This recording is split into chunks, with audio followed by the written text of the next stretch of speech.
got You're not here. interested, are you? Well, I am interested, but I'm also conscious we've got a piece of work to do.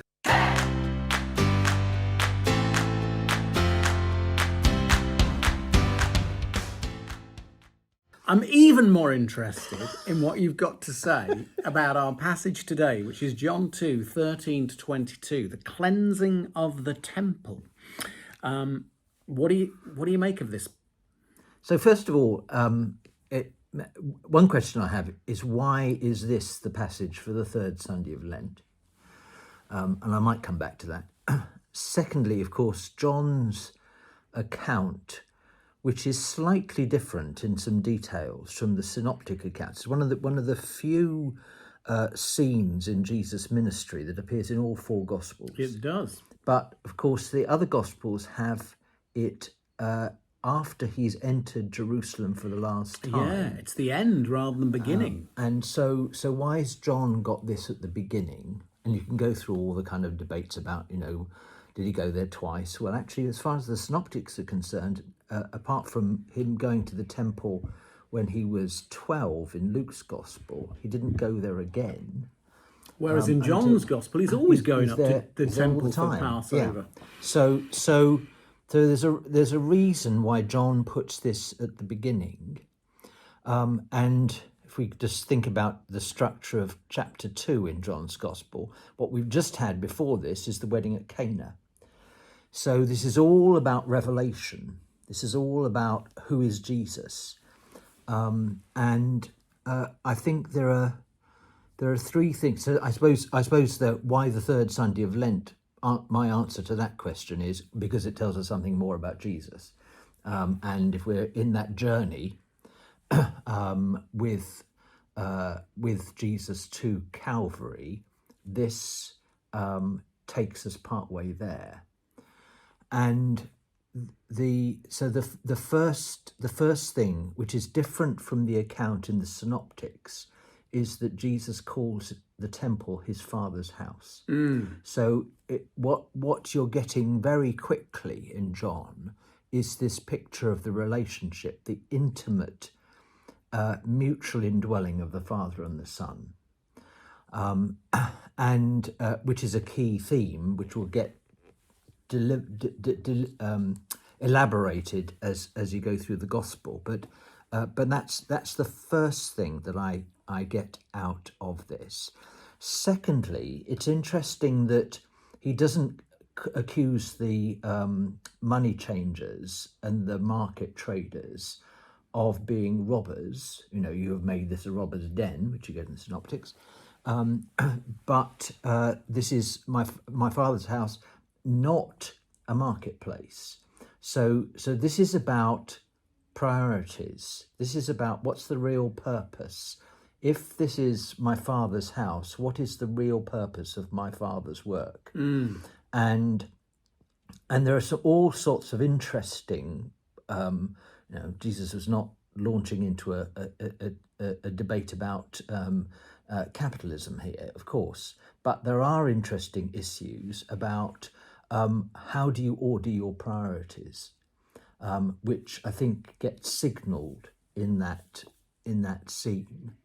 And then, of course, when he's challenged about why did he do this, he talks about the destroying the temple and raising it up in 3 days.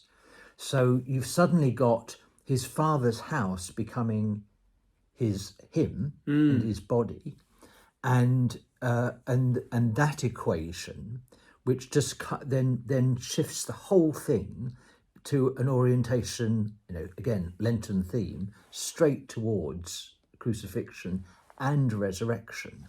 So somehow captured in this little scene, or a big scene, somehow captured in this, you've got the themes about who Jesus is in relation to the Father. You've got who Jesus is in relation to the affairs of the world.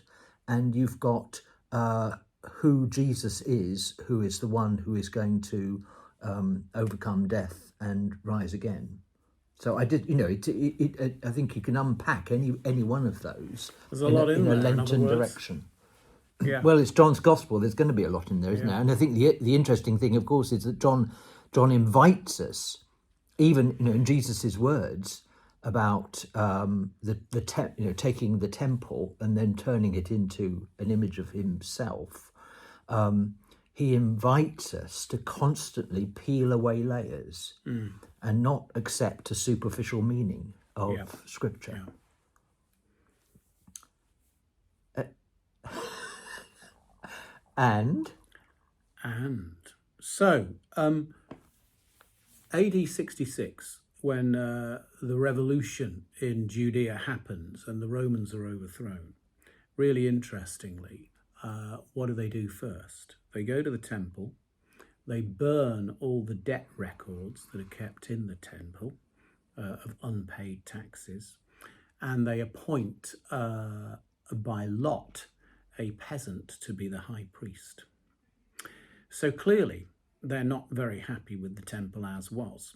And indeed, from just about around the time that Jesus was born, the temple was utilized by the Romans as a point for gathering imperial taxes, in addition to agricultural taxes that were collected there, in addition to taxes that were collected for the temple itself, which apparently was something like, 28-30% of your income.